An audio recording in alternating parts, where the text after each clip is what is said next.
Oke teman-teman, kita akan lanjut membahas mengenai sains dari anime Dr. Stone season 4 yang ini banyak banget di request di kolom komentar.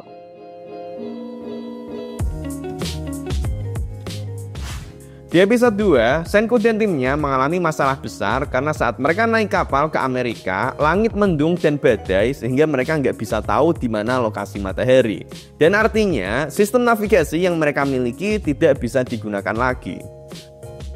Untungnya di sini Chrome mengeluarkan alat ajaibnya, yang ini adalah alat yang sama yang digunakan oleh bangsa Viking, sehingga dia pun tetap bisa tahu lokasi matahari meskipun langit diselimuti awan tebal.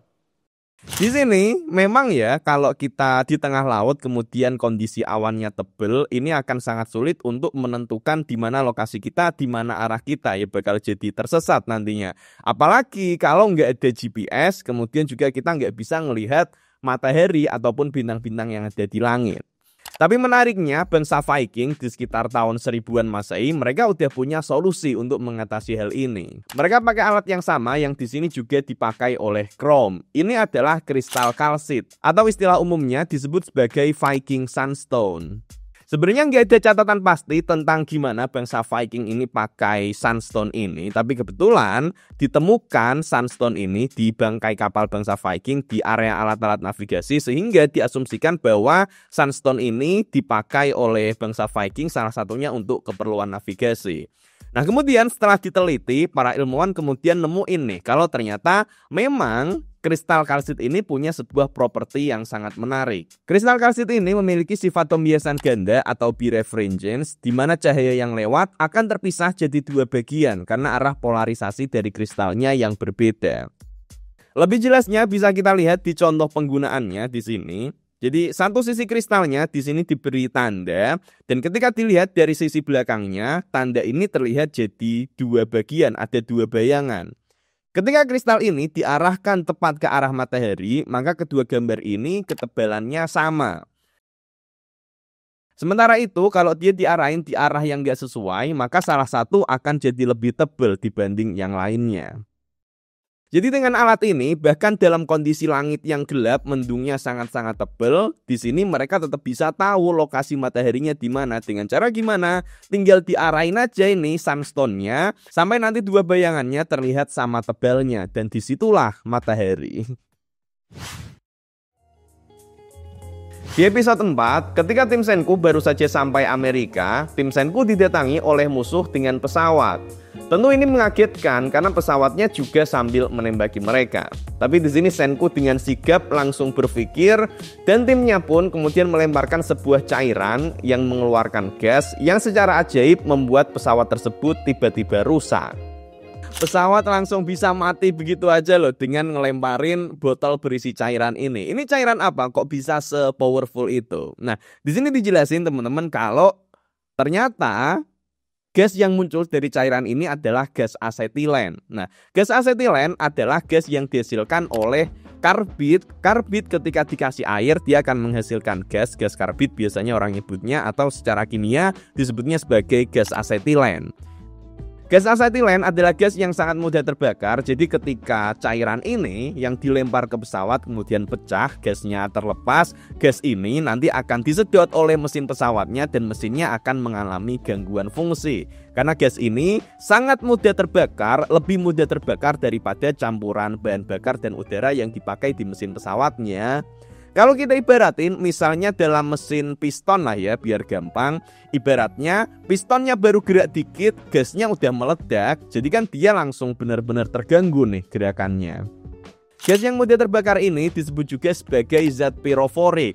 Dan memang kok kalau Senku udah dalam mode berpikir, ini ngeri pasti ya. Orang mengiranya kalau misalnya ada pesawat mendekat kayak gitu, mungkin apa ya, ngelempar batu mungkin ya. Tapi kalau Senku dia kepikiran untuk ngelempar reaksi air sama karbit, gas asetilen, yang mana memang karena ini sifatnya adalah gas, potensi untuk mengenai mesinnya jauh lebih besar daripada cuma sekedar ngelempar batu. Akhirnya strategi Gen untuk menyusup ke markas musuh berhasil. Gen sudah masuk ke markas dan bertemu dengan Dr. Zeno. Dr. Seno tentu saja tidak langsung percaya begitu saja, sehingga Gen pun dipaksa untuk mencelupkan tangan dan kakinya ke air garam, dan sinyal yang muncul pun dideteksi. Oke, di sini Gen dipasang alat detektor kebohongan berupa bak air garam, di mana kemudian tangan dan kakinya dicelupin untuk ditangkap sinyal listriknya dan kemudian dianalisis apakah dia jujur ataukah dia berbohong. Apakah alat ini akurat? Pertanyaannya. Kalau di dunia nyata, alat yang biasanya dipakai untuk lie detector atau alat pendeteksi kebohongan ini biasanya disebut sebagai poligraf. Cara kerjanya adalah dengan menangkap sinyal listrik dari berbagai area tubuh untuk dianalisis secara lebih lanjut. Sebenarnya keakuratan alat ini untuk mendeteksi kebohongan ini masih belum bisa dipastikan ya, masih sangat diperdebatkan teman-teman, karena belum ada hasil positif yang menunjukkan kalau alat ini benar bisa mendeteksi secara akurat. Tapi idenya adalah bahwa kalau memang orangnya itu berbohong, orang yang diteliti ini berbohong, pasti akan ada yang berbeda dari sinyal yang diterima. Jadi idenya adalah seperti itu. Tapi kalau alat ini secara akurat mendeteksi atau tidak, itu belum bisa dipastikan. Hanya saja yang bisa kita pastikan di sini, penggunaan air garam di sini adalah sebuah langkah yang cukup brilian karena air garam sendiri sifatnya adalah konduktif atau bisa menghantarkan listrik. Berbeda dengan air biasa, pada air garam terdapat ion-ion, misalnya adalah ion Na+ dan Cl- yang ini dia bisa menghantarkan listrik. Biar lebih jelas, di sini kita akan melakukan demonstrasi sederhana, eksperimen mengukur nilai konduktivitas cairan dengan menggunakan wireless conductivity sensor dari Pasco.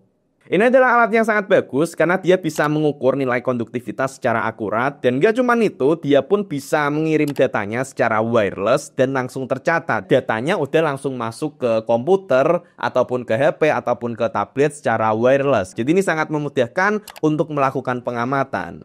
Untuk pakai alatnya di sini pun caranya sangat-sangat mudah. Kita nyalain dulu di sini. Oke, kita sambungin dulu untuk alatnya via Bluetooth. Oke, dan ya alatnya udah tersambung di sini. Di sini ada 3 sampel yang akan kita uji, mulai dari air garam, kemudian air keran, dan aquades atau air suling. Kita mulai dari air garamnya dulu. Ini baru air biasa, aku kasih sedikit garam dulu, dikit dulu aja segini. Oke, kita masukin aja. Oke. Dan di sini kita dapat nilai konduktivitasnya adalah di sekitar 18.500 teman-teman. Kemudian kita uji untuk sampel yang kedua, air keran. Tinggal dimasukin lagi. Yang terakhir, kita coba pada air suling. Oke, kita bisa lihat dari sini bahwa pada air keran dan air aquades ternyata nilai konduktivitasnya sangat kecil. Sementara pada air garam sampai 18.000 mikrosiemens per centimeter, ini nilai yang sangat besar, makanya dia bisa menghantarkan arus listrik. Kalau kalian pengen tahu lebih detail tentang alat ini, silahkan cek informasinya di link yang ada di deskripsi. Utamanya untuk sekolah-sekolah atau universitas yang lagi perlu melakukan pengadaan alat-alat eksperimen, silahkan bisa langsung hubungi aja kontaknya atau link yang ada di deskripsi. Ada banyak alat eksperimen berkualitas dari Pasco yang bisa diakses, dan yang pasti semua alatnya ini berstandar internasional karena ini adalah produk dengan standar alat eksperimen di US. Jadi ini sangat bisa digunakan untuk menunjang proses penelitian dan pembelajaran. Di episode 5, ketika tim Science Kingdom berkomunikasi dengan Dr. Seno mengatakan bahwa tingkat kemajuan teknologi yang dia capai jika dibandingkan dengan tim Science Kingdom sangatlah jauh perbedaan levelnya. Bahkan, Dr. Seno pun menyampaikan bahwa saat ini mereka sudah berhasil membangun pabrik Haber-Bosch, yang tentu saja ini langsung membuat Senku panik. Ini gila loh, ternyata kelompoknya Dr. Seno udah berhasil untuk bikin proses Haber-Bosch, yang mana ini artinya timnya Dr. Seno benar-benar udah di tahap yang sangat maju. Haber-Bosch sendiri adalah sebuah proses kimia industri untuk mengubah nitrogen di udara menjadi amonia. Proses ini dikembangkan oleh Fritz Haber dan Carl Bosch yang kisahnya udah pernah aku bahas di video ini. Penemuan proses Haber-Bosch ini adalah penemuan yang sangat-sangat penting karena amonia yang dihasilkan dari proses ini memungkinkan untuk diubah jadi pupuk untuk tanaman untuk mencukupi kebutuhan pangan.